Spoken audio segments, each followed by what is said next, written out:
আল্লাহ বললেন, ইব্রাহিম দেখি তোমার হৃদয়ে আমার জায়গা কতটুকু, যাও কলিজার টুকরা সন্তান ইসমাইলের গলার মধ্যে তলোয়ার লাগাও। সাইয়েদনা ইব্রাহিম বিয়ে করার পর থেকে আল্লাহর কাছে চাইতে চাইতে শেষ, মাগার সন্তান হয় না। ওনার প্রথম সন্তানটা হয়েছিল সাইয়েদনা ইসমাইল যখন জন্মগ্রহণ করেছে, ইব্রাহিমের বয়স ছিল 86 বছর। সুবহানাল্লাহ কইতে মনে চায় না? এই এলাকায় আছে 86 বছর বয়সে সন্তান হয়েছে? হ্যাঁ, এরকম শক্তিশালী পুরুষ কেউ আছে? 86 বছর বয়সে তো হাঁটতেই পারে না। কথা কও। সাইয়েদনা ইসমাইলকে যখন আল্লাহ তাআলা সাইয়েদনা ইব্রাহিমকে উপহার দিয়েছেন, তখন সাইয়েদনা ইব্রাহিমের বয়স, চিল্লায় বলেন কত? 86 বছর বয়সে যে কলিজার টুকরা সন্তানটাকে হাতে পেলেন, চাঁদের মতো সুন্দর ছেলে। আল্লাহ বললেন, দেখি আমার হৃদয়ে তোমার জায়গায় কতটুকু, ইসমাইলকে জবাই করো। বলতে দেরি, ছুরি লাগাতে দেরি হয় না। এরপরে উনি ওনার কলিজার টুকরা ছেলে সাইয়েদনা ইসমাইলের সাথে কি ডায়ালগ মারলে, সেটাও কোরআনের ভেতরে আছে না নাই? فلما بلغ معه السعي قال يا بني إني أرى في المنام أني أذبحك فانظر ماذا ترى। তিনি ছেলের ডেকে বললেন, ও আমার কলিজার টুকরা ছেলে ইসমাইল, গত রাতে আমি স্বপ্ন দেখেছি যে আমি তোমাকে জবাই করছি। ফানজুর মাযা তারা, তোমার অভিমত কি, অপিনিয়ন কি জানাও। সুবহানাল্লাহ। ছেলেরা বললেন, আমি স্বপ্নে দেখেছি তোমার জবাই করছি, তোমার অভিমত। আমগরে যদি আমগো আব্বারা কইতাম আমার দেখান নাই, বড়টারা দেখছে। কথা কন। বড়টাই কইতো আমার না মাইজ্জাডারে দেখছেন, মাইজ্জাডারে কইলে কইতো ছোটটারা দেখছেন। কথা কন। আমরা এটা কইতাম না? 100% আমরা এরকম উত্তর দিয়ে দিতাম। চিল্লায় এখন ঠিক কিনা? কিন্তু সাইয়েদনা ইসমাইল কেমন ছেলে, বাপ কা বেটা সিপাহী কা ঘোড়া, বুঝনা হতে থোড়া থোড়া, ঠিক কিনা? ছেলে বলল, ইয়া আবাতি ফাআল মা তুমারু সাতাজিদুনি ইনশাআল্লাহু মিনাস সাবিরিন। কি ছেলে, আমগডিও পোলা ওইটাও পোলা, পার্থক্য আছে না নাই? ছেলে কয়, বাবা আমি তো ডরাই না, আমি ডরাই আমনেরে লইয়া। আমনে ডরান কিনা, আপনি ভয় পেয়ে যান কিনা ওই টেনশনে আমি আছি। আপনি যে আমার এত মায়া করেন, আপনি যে আমার এত ভালোবাসেন, আমাকে শুইয়ে দিয়ে যে জবাই করবেন, ফিটকি দিয়ে যে রক্ত ছুটবে, আপনি ভয় পেয়ে যান কিনা ওই ভয় আমি পেয়ে যাও। আমার অন্তরে কোনো ভয় নাই। ইয়া আবাতি ফাআল মা তুমার, বাবা যেমনটা আদিষ্ট হয়েছেন ঠিক তেমন তেমন করেন। সাতাজিদুনি ইনশাআল্লাহু মিনাস সাবিরিন, ইনশাআল্লাহ আপনি আমারে ধৈর্যশীল পাবেন। এরকম ছেলে আমাদের ঘরে ঘরে থাকার দরকার আছে না নাই? তার মানে বাপ বেটা কি ডায়ালগ মারছে, কোরআনে তুলে দিল কে?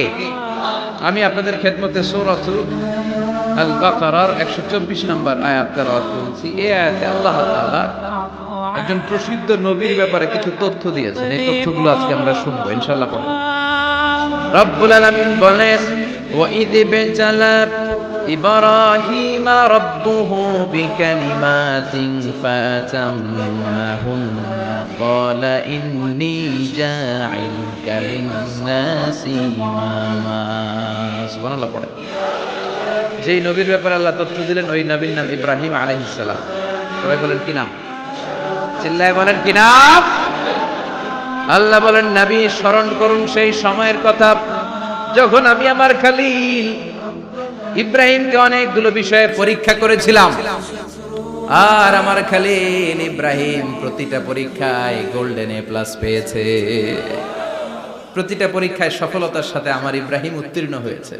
আর ফলাফল স্বরূপ আমি বলেছি, ইন্নী জাঈলুকা লিন-নাসি ইমামা। ইব্রাহিম, এতগুলো কঠিন পরীক্ষা নিলাম, একটাও ফেল মারলাম না, সবগুলাই পাস। যাও, এর বদৌলতে তোমার আমি গোটা বিশ্বের মানুষদের ইমাম বানায় দিলাম। ইমাম মানে নেতা। ইমাম মানে কি? নেতা। নেতা হওয়া এত সহজ না। আগুনে পুড়িয়ে পুড়িয়ে যেমনি খাঁটি সোনা বানানো হয়, তেমনি কষ্টি পাথর দিয়ে যাচাই করে করে, পরীক্ষা করে করে আল্লাহ তাআলা সাইয়েদনা ইব্রাহিমকে এই মর্যাদার আসনে বসিয়েছেন। আল্লাহ বলে, অনেকগুলো পরীক্ষা আমি নিয়েছি সাইয়েদনা ইব্রাহিমকে।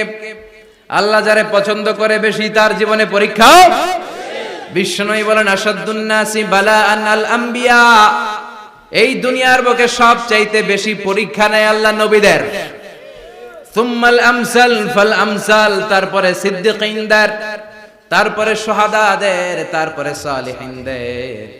ইবতালার রাজুলু আলা হাসাবি দীনিহি, যেই ব্যক্তির দিনদারি বেশি তার জীবনে পরীক্ষাও। বিশ্বনবীর আল্লাহ সান্ত্বনা দিচ্ছেন, নবী ওরা আপনারে গণক বলে, ওরা আপনারে জাদুকর বলে, ওরা আপনারে কবি বলে, ওরা আপনারে পাগল বলে, কিন্তু আপনি হতাশ হবেন না। একটার পর একটা পরীক্ষা আপনার উপর চেপে বসেছে, এগুলো দেখে ভয় পাওয়ার কোনো কারণ নাই, কারণ মুমিন ভয় পায় না। চিল্লায় এখন ঠিক কিনা? ও নবী আপনি বিচলিত হবেন না, হতাশ হবেন না। আপনার আগে যেই নবীরা ছিল তাদের জীবনেও পরীক্ষা ছিল কি ছিল না? আমি আমার খলিল ইব্রাহিমকে অনেকগুলো পরীক্ষা নিয়েছি, প্রতিটা পরীক্ষায় সাইয়েদনা ইব্রাহিম পাশ করেছে। বিশ্বনবীকে আল্লাহ সান্ত্বনা দিচ্ছেন, সুবহানাল্লাহ পড়েন। বিশ্বনবী হতাশ হবেন না, ডোন্ট বি স্যাড, লা তাহজান, নেভার লুজ হোপ। ও নবী আশা হারাবেন না। আপনার উপর যেমন পরীক্ষা আছে, সাইয়েদনা ইব্রাহিমের উপরও পরীক্ষা ছিল। সবার উপর আমি পরীক্ষা নেই। আপনারে ওরা কবি বলে গালি দেয়, গণক বলে গালি দেয়, জাদুকর বলে গালি দেয়, পাগল বলে গালি দেয়। যুগের ব্যবধানে এই গালিগুলো আছে, কিন্তু নামগুলো চেঞ্জ হয়েছে। চিল্লায় এখন ঠিক কিনা? এখন আমাদেরকে কবি বলে না, গণক বলে না, পাগল বলে না, এখন আমাদেরকে বলে কাঠমোল্লা, এখন বলে রাজাকার, এখন কয় যুদ্ধাপরাধী। গালি আছে না নাই? গালির ভার্সন চেঞ্জ হয়, ট্যাগ লাগানোর সিস্টেম চেঞ্জ হয়, কিন্তু ট্যাগ আছে না নাই? আল্লাহ নবীর সান্ত্বনা দিয়ে বলে, নবী ভয় পাবেন না, চিন্তিত হবেন না। আপনার যেমনি পরীক্ষা আমি নিচ্ছি, সাইয়েদনা ইব্রাহিমের আমি পরীক্ষা নিয়েছি। আর প্রতিটা পরীক্ষায় আমার Ibrahim Khalil golden A plus, first class first, global award পেয়েছে। আর এর ফলাফল হিসেবে আমি ইব্রাহিমকে বলেছি, ইব্রাহিম তোমার আমি নেতা বানাই দিলাম। Allah put Sayyidina Ibrahim in some test. In some test. Everyone has to face test. প্রত্যেককেই test and trial, পরীক্ষার সম্মুখীন হতে হয়। And Sayyidina Ibrahim successfully overcome all the tests. Allah said, Ibrahim, I'm gonna make you the leader. সুবহানাল্লাহ পড়ে। একটার পর একটা পরীক্ষা আল্লাহ নেয়ার পরে যখন দেখলেন একটা তো ফেল করে না, আল্লাহ খুশি হয়ে বললেন, যাও, ইন্নী জাইলুকা লিন-নাসি ইমামা। ইব্রাহিম আমি মুত্তাকিনদের জন্য, গোটা বিশ্বের মানুষদের জন্য তোমার ইমাম বানায় দিলাম। কত পরীক্ষা যে উনি ওনার জীবনে দিয়েছেন, কত কঠিন রাস্তা যে তিনি পাড়ি দিয়েছেন, তার কোনো শেষ নাই। সর্বপ্রথম পরীক্ষা ছিল ইলকাউহু ফিন-নার, অগ্নি পরীক্ষা। কি পরীক্ষা? নমরুদ বলল, ইব্রাহিম ঈমান ছেড়ে দাও, তাহলে জানে বেঁচে যাবা, নাইলে আগুনে ফেলবে। সাইয়েদনা ইব্রাহিমের এক কথা, জীবন যাবে কিন্তু ঈমান যাবে। ঈমানের পথে অবিচল থেকে আমার মরণ যেন হয়, তোমারই কাছে মিনতি আমার, তোমারই কাছে মিনতি আমার।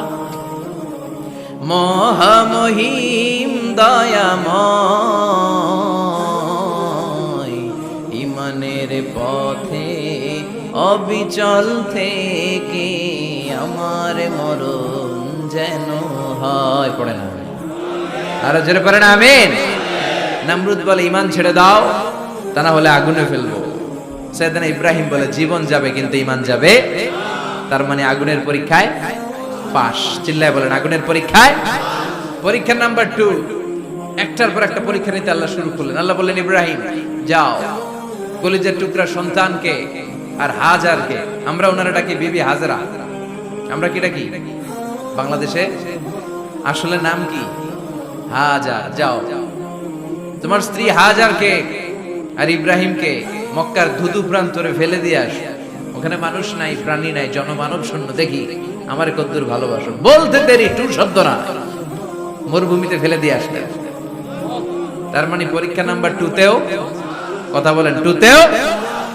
পরীক্ষা নাম্বার 3, আল্লাহ বললেন, ইব্রাহিম দেখি তোমার হৃদয়ে আমার জায়গা কতটুকু। যাও, কলিজার টুকরা সন্তান ইসমাইলের গলার মধ্যে তলোয়ার লাগাও।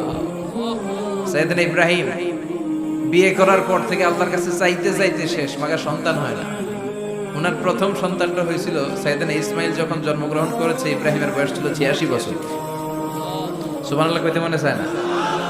এই এলাকায় আসেনি 86 বছর বয়সে সন্তান হয়েছে? হ্যাঁ, এরকম শক্তিশালী পুরুষ কেউ আছে? 86 বছর বয়সে তো হাঁটতেই পারে না। কথা কর। সৈয়দনা ইসমাঈলকে যখন আল্লাহ তাআলা সৈয়দনা ইব্রাহিমকে উপহার দিয়েছেন, তখন সৈয়দনা ইব্রাহিমের বয়স, চিল্লায় বলেন কত? 86 বছর বয়সে যে কলিজার টুকরা সন্তানটাকে হাতে পেলেন, চাঁদের মতো সুন্দর ছেলে। আল্লাহ বললেন, দেখি আমার হৃদয়ে তোমার জায়গায় কতটুকু, ইসমাইল রে জবাই করো। বলতে দেরি, ছুরি লাগাতে দেরি হয় না। তার মানে এই পরীক্ষায় একটার পর একটা আল্লাহ পরীক্ষা নিয়েছে, একটার পর একটা পরীক্ষা। আগুনের পরীক্ষায় পাস, ফ্যামিলি বিসর্জন দাও পাস, কলিজার টুকরা সন্তানের গলায় ছড়ি লাগাও পাস,